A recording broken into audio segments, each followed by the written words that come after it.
Welcome into the Rock Pod from the Royal Oak Chamber of Commerce. I am John Jaggay from Jag and Detroit Podcasts. I am Lisa Bibby, your local neighborhood realtor with Keller Williams Advantage. I'm Trish Caruth, third-generation jeweler and owner of Your Personal Jeweler. And I'm Andrea Arndt, an attorney at Dickinson Wright. Today, our guest is Ann Bradley from the Leukemia and Lymphoma Society, somebody that I actually know pretty well. I have worked with her previously. I've emceed the Light the Night Walk, which we're going to talk about a little bit later on. Welcome, Ann. It's great to have you here. Thank you so much for having me. Glad to be here. I can tell you from personal experience what an inspiring event the Light the Night Walk is in the previous times that I've worked with you on it. Give us your perspective on it. Tell us what makes Light the Night so unique and different and special. Well, as you know, Light the Night is a celebration of life and community, and our goal is to bring light into the darkness of cancer. As you can imagine, getting a cancer diagnosis, it's a very dark moment in life, and we want to bring together survivors, supporters, and then those who have lost people to cancer, and we celebrate together in a community event that's pretty inspiring and meaningful. One of the coolest visuals from Light the Night is the lanterns, and everybody has different colored lanterns to correspond with what their role is. Can you explain that for our audience? Yes, everyone who attends Light the Night receives a lantern based on the reason they're there. So our survivors and patients carry a white lantern. Those who have lost someone to cancer carry gold. And those who support our mission and support others who are going through their battles carry red. These are battery-operated handheld lanterns. We don't release them or anything like that. They're actually pretty wonderful to be able to take home as a memory. But during our opening ceremony, everyone lights their lanterns together. And it's pretty amazing to see the different people who attend and have them all be together in that one moment. So is the Light the Night a fundraiser then for supporting your organization? And also, do you have other fundraisers that people can donate to? Thank you. Great question. We are a organization that survives on funding from people who believe in our mission and want to support what we do. And Light the Night is our largest community fundraiser that supports the mission of LLS. Now, while this is a fundraiser, and obviously we encourage people to get involved and raise money to support what we do, it is free to sign up and free to participate because we know not everyone is in a position to be able to fundraise, but we still want it to be inclusive, bring folks together. Regardless if you raise 10 cents or $10,000, you'll still be able to come celebrate with your family and friends and be a part of the community together. LLS is supported by many fundraising events, and there's also opportunities to make a one-time donation, to volunteer, to share your story, or to mentor others who are going through a cancer battle. We really run the gamut and do a lot of work in the community. So Light the Night sounds like an amazing event. How can supporters sign up or get involved? What does the process look like? Love it, Lisa. And hopefully you'll be one of the people signing up and we can see you at Light the Night this year. No pressure, obviously. People can first go to lightthenight.org/MI, and that'll pull up all of the Light the Night events around the state of Michigan. And I would encourage anyone in the Royal Oak and Metro Detroit area to sign up for the Detroit Light the Night, which is September 30th. Like I said, it's free to register, and everyone who registers will get a link to their personal fundraising page. They also have the opportunity to create a team. So maybe you're thinking, oh yes, my neighborhood would love to get involved. I could talk to my PTA group. Maybe I could bring in my colleagues. All of these are wonderful things to do, and it's a great opportunity to build relationships with those around you and get involved in something that's fun and meaningful at the same time. So it's my understanding that there's a bit of a competition aspect to Light the Night. Can you tell me a little bit more about the Executive Challenge? I love the Executive Challenge, and it's an 8-week fundraising competition among corporate executives and business and community leaders around the state of Michigan to raise funds for LLS. The challenge is that whoever raises the most funds is recognized as the top challenger in the state. And there's different recognition built into different levels. So any challenger individually raising $5,000 or more, we have an ad that goes in Crane's Detroit Business and the Grand Rapids Business Journal. And if you're the top challenger, you get your name and picture in addition to just being listed. And then all challengers across the nation who raise $10,000 or more are featured in a national ad that runs in Forbes that LLS sponsors. So not only can you compete with others around the state of Michigan, if you want it bad enough, you can compete with all the challengers and executives nationwide and show, the whole United States what Detroit execs are made of. I love how you can tap into the competitive spirit of everyone and make a lot of money for your cause. What a great idea. It's wonderful. And honestly, once it gets started, it's the challengers, giving each other some guff, making sure that they are poking and prodding and getting that competition going. Last year, our top executive challenger raised over $43,000. And this is a person who is a survivor himself, but he didn't think he could raise more than $5,000. And then all of a sudden, once he started asking, things kept rolling in.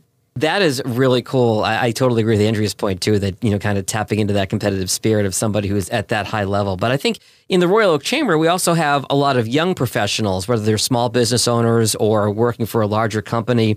On the other side of things, you also have a Young Professionals Challenge, too, right? That's right, because not only do young professionals make up the majority of the workforce, we are reshaping the workplace. We're reinventing philanthropy, and I am personally committed to bringing in some young professionals in this challenge. So benefits for challengers are much the same as with the executive challenge, but with some additional caveats and fun stuff. So our young professionals who raise $5,000 or more are going to be featured in a BuzzFeed publication, and feature that can be shared via social media, on LinkedIn, little resume builder for you. And not only are you getting the chance to meet and compete and get recognition for your personal and professional brands, you get the opportunity to network and build your reputation with established business leaders, which I don't know about you, but that's not often an opportunity you get to meet with the CEO of Ally Financial, potentially, or the head of DTE Midstream, both of whom are joining our executive challenge this year. So it's a great opportunity to build some relationships, do a little networking, and see who's the best of the best. That sounds awesome. Can you tell us a little bit about what Light the Night is going to look like this fall? Will it be in person? We are scheduled in Detroit for September the 30th in Hart Plaza. It is an evening event, so 6 p.m. is when our registration opens. And generally, we're done around 8:30 or 9 p.m., so it's nice and short, and it is outdoors. So if everything goes to plan, we are going to be back together again, raising our lanterns in celebration and enjoying each other's company at the same time. So with meeting in person for this event, are you going to be offering virtual options for those that aren't comfortable for meeting in person? Yes, we absolutely are. And thank you so much, Lisa, because that has been a concern we've heard from participants, from people who are maybe a little wary of being back in public. And we had such a great response with our virtual event last year that we would like to keep those folks engaged. Not everyone is able to travel. We had participants from all over the state, some from the Upper Peninsula who might not be able to get down to Detroit for the event, but also people from cancer wards, people who are in active treatment, and people who just have other family obligations. Maybe they want to participate in Light the Night, but they are traveling, or their daughter has a dance recital the next day. So there will be a hybrid event that we're happening. Not only will we be live, but we will have opportunities for engagement virtually as well. So, Anne, can you give us some background on the Leukemia and Lymphoma Society and what services that you provide that make you guys unique? I'd love to. Thanks, Trish.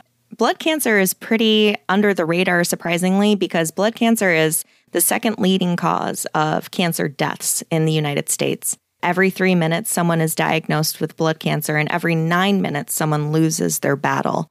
And still, even though we've seen survival rates go from 3% back in the 60s, now most blood cancers are over 80 or 90% survivable. We're still seeing over a third of patients not survive after 5 years of being diagnosed. So it's pretty important what we do. And I'm part of LLS, and I'm a big believer in our mission because blood cancer is at the forefront of cancer research. So at this moment in time, LLS has been part of funding 40% of all cancer drugs that exist. So about 15 different kinds of cancer, if you are in treatment for it, you've got a 40% chance pretty much of benefiting from a drug that started with LLS research. And in the past 3 years, LLS has funded 61 of 71 treatments that have been approved by the FDA. So we're making change happen. And I'm totally confident in saying that we're going to have a cure for blood cancers within the next decade because of the progress that we've seen. That is very impressive. So, Anne, as you know, at the end of May, I gave a presentation for LLS on cancer and the law, an attorney's role in the cancer journey. It was well received and we got a lot of good feedback. And my colleagues and I will be continuing to give presentations to patients and their loved ones on a variety of topics. Some of the next presentations that we're going to give in the Cancer and the Law series include estate planning, appointing medical, financial, and legal decision makers, as well as we have some other ideas for future presentations.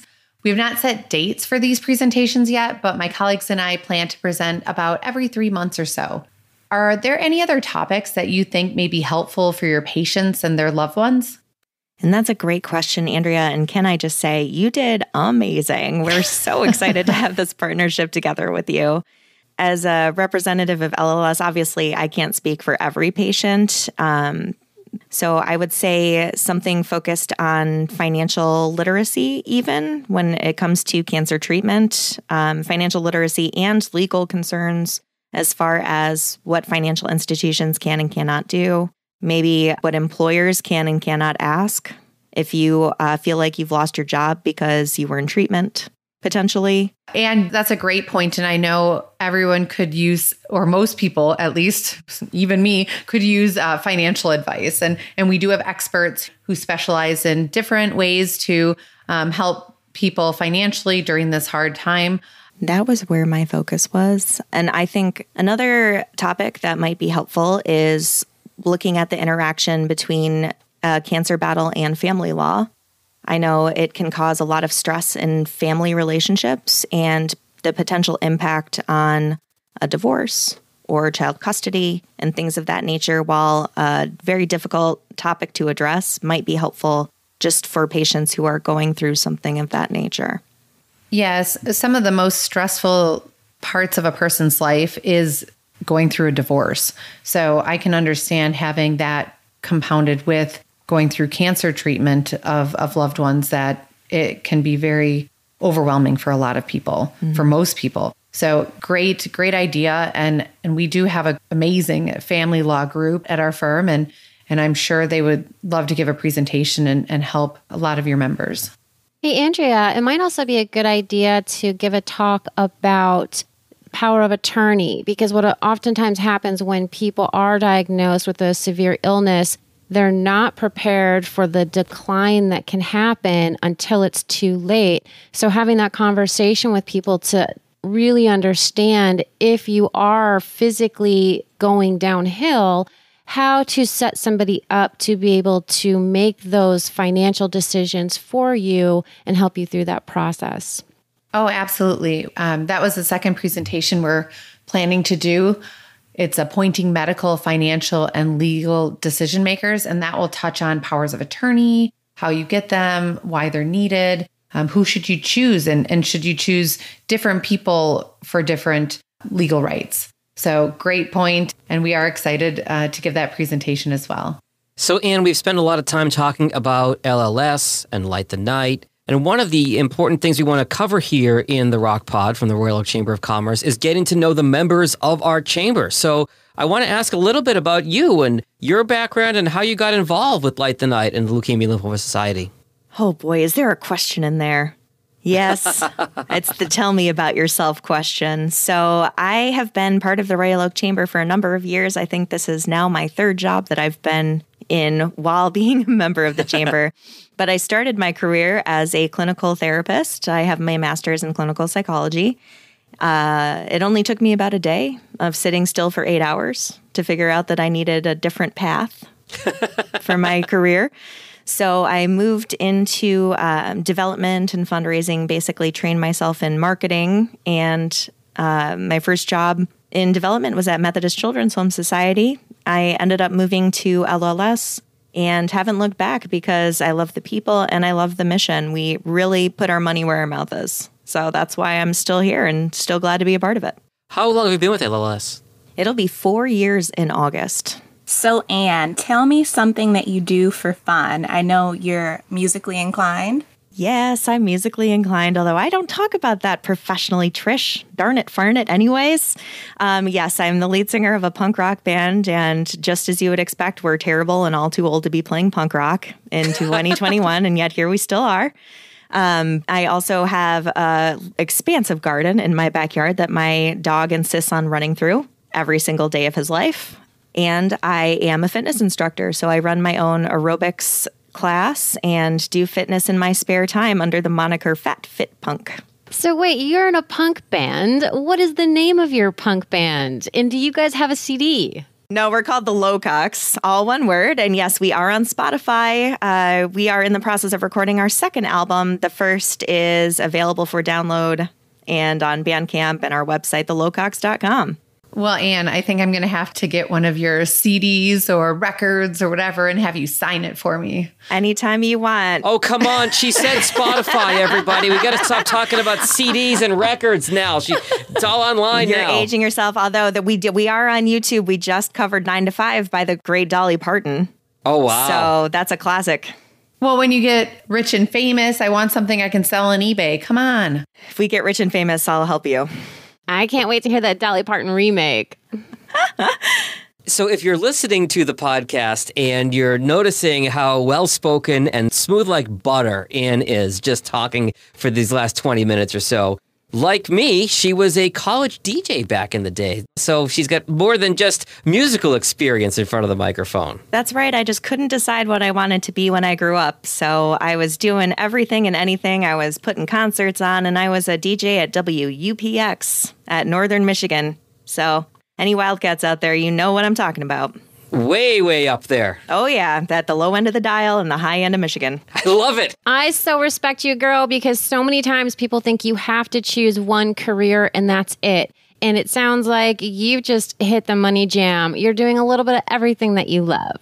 That's right. And what a great day it is. Any day that I get to dance and sing and do a podcast and talk about cancer cures, all of that stuff in one day today.